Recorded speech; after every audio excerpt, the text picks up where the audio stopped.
Hi guys, my name is Jenny and I wanted to show you how to finish fringy cuts beautifully. Whether you've bought your die cut shapes from me or someone else. So some of the shapes that I use frequently are feather shapes like this and long skinny ones with fringe. And what I want to talk about is how a lot of the time these cuts, they don't come right out of the die looking awesome, and you probably want to learn or know how to get your feathers looking great every time.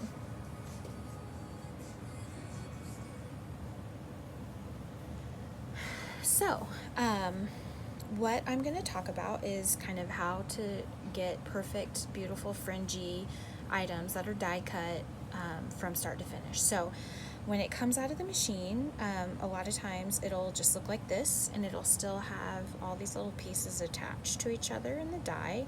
And if you pull those apart by hand, you'll find that a lot of times that leaves you with kind of this weird, warpy look. So I don't recommend that. What I want to recommend is that you use your favorite pair of super sharp scissors. These are my sewing shears. That's when I got really into this brand, Gingher. I love them so much.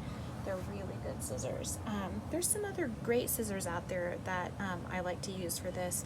Some of them are the spring-loaded kind that are like a little more gentle on your hand and have a smaller blade, but I use these a lot just because I feel really comfortable with them.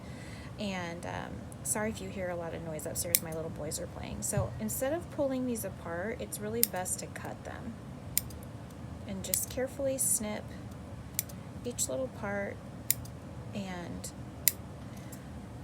separate on the cut what it is, where they're still attached. Now, if you're in a big hurry and you don't want to individually snip each one of these pieces, like I'm doing, another option that I have done in the past is turn it to the back like this, and then take your extra sharp scissors and you just barely trim the edge off of this. Now, that's going to take kind of your perfect die cut shape away, so you need to consider if that's really something you want to mess with or not. But it's just depending on the day, I have different feelings about how I go about this. Occasionally I just trim them. So that's what I'm doing with this one, just barely skimming off. You can see the tiniest little bit and catching those edges. But then again, you're going to see that we have a more organic hand cut look. You don't have the perfect die cut look that you have with this shape that I snipped straight from the die cut. Okay, so that's my first tip. My second tip is going to be to get yourself some gum Tragacanth. This is just the key to taking your feathers and your items to like the absolute best they can be.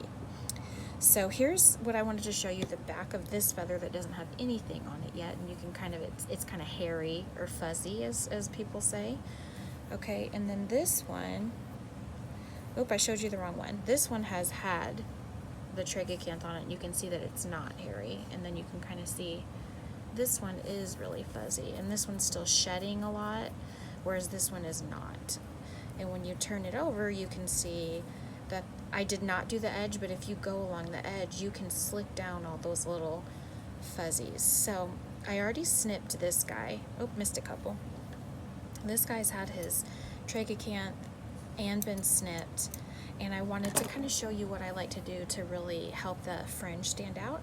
Is I'm just going to give this a little stretch, because I want to separate kind of where I can't really see my camera, so I hope I have this in a good place so that I have a little more definition in my fringe. And then that's also going to show me if I have any weird little goobers, like this little thing hanging off right there, and I don't like that, so I'm going to cut that off. Now I've reached this stage, and I could then take my scissors, a smaller pair ideally, and just get in there and trim those fuzzies off. But I'm not really interested in doing that. So the other tip that I like to do, and I don't really know how safe this is because this may off-gas some, But this is what I've done in the bow industry forever, is just use a lighter and just quickly run it along the edge here. We're not burning anything, nothing's actually lighting on fire, but we're getting kind of all those little fuzzies are just shrinking up and burning off. And so you can see when you compare these two, the fuzziness and the definition, the difference. If you just make an earring right out of the die, out of this, you know, it can still be cute, and I know a lot of people do and your customers love it, but if you take the time to trim and clip and use your tragacanth gum, I just think this is a very superior look to that. And so I can show you also where I did that with some rose gold ones that just look so pretty. And I actually purposely burned the edges of these just a little bit to see what it would look like. So in case you're wondering, that was on purpose. So there are those beauties. I just love them so much. And then let's see, I want to show you how. So I've gone ahead and put the tragacanth on this one already, and I was going to show you just kind of how I work with it on this one that doesn't have it yet. So this guy's a little beat up already because I yanked on his little edges and he's a mess, and it's kind of a crumblier back leather anyway, like this particular leather piece that I got. So I'm just dabbing it on with my finger. It has kind of a nice lemony smell to it. It's not stinky, it's not sticky, it's not greasy. I don't really know how to explain it, but I'm just burnishing with my finger all the little edges down and getting that. And then I can also, if I want to, take the time to slick down the edges here that are a little bit hairy looking. If you can kind of see, I'm just dipping my finger in the little, I'm sure there's tools you can use for it, but okay, so now I'm gonna have to let this dry because I'll trim off the excess that I'm still not happy with, that's fuzzy on it. And that this guy's a little damaged right here, so he's gonna need a little trim. I don't know if you can see that, you know, when it pulled out of the die, sometimes those separate and it's a little funky, and then you get this little bloop right there. And I don't know if you guys can see that. So I'll let that dry, and then I'll trim that so that it just really looks great. And then I'm also just gonna give it one little tug, and it'll shrink up a little bit more. But I always like to give it a little stretch just to define those little edges a tiny bit. And then put my lid back on here, and I just have a little paper towel to wipe my hand on. And that's kind of what I do. Now, so this one, we've already had the tragacanth on, and you can see all of its fuzziness is like laying nice and flat. It's burnished. There's nothing flake, no crumbs, no sheds, no flakes. So I'm gonna go to this top piece where I have just a tiny bit of fuzzies, and I'm gonna trim them. And so you wouldn't even need to burn this one. This one is just ready and looks really good, and I'm super pleased with what it looks like. And so I can stretch it a little bit if I want.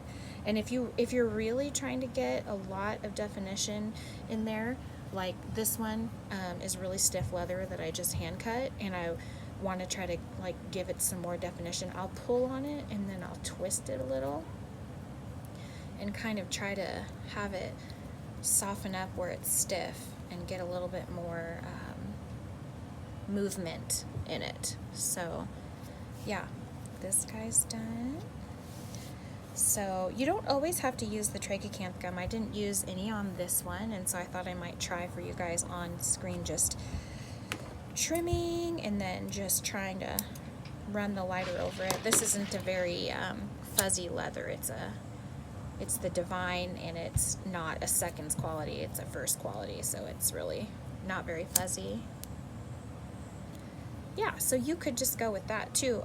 I'm not the hugest fan of these little bumps right here that, you know, so if you want to, you can go in and you can trim those off, and that's going to give you a lot of definition there. But if you don't want to spend like your whole life hand cutting, I mean, it's still super cute just how it is too. So, and that's just the nature of a steel rule die. There's nothing wrong with the die, that's just the nature of it. So this guy's already 50% dry. It really soaks it up and dries pretty quick, so that's nice. But yeah, so sorry I've gone on for a long time here, but I just kind of want to show you guys the difference one more time of just how finished this looks versus this, and how fringy that is, and just so finished, and the back is so finished and smooth. So anyways, I hope that helps.